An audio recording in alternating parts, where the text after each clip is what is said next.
Welcome viewer, this video tutorial describes how to add new lines and save hosts file in Windows 11, 10.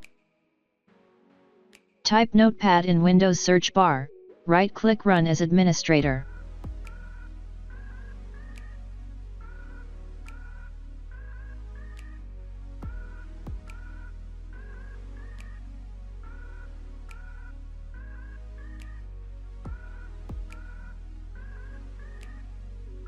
Open C drive, Windows, System 32 folder.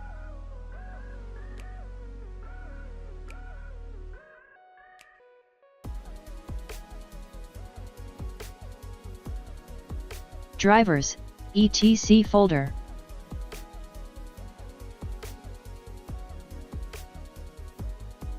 Select hosts file.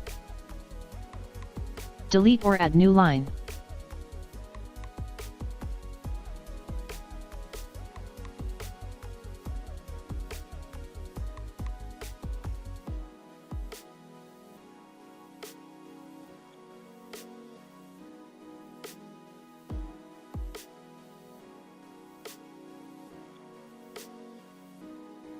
I hope this tutorial helps to you. Please like, share and don't forget to subscribe our channel. Thank you very much. See you next video.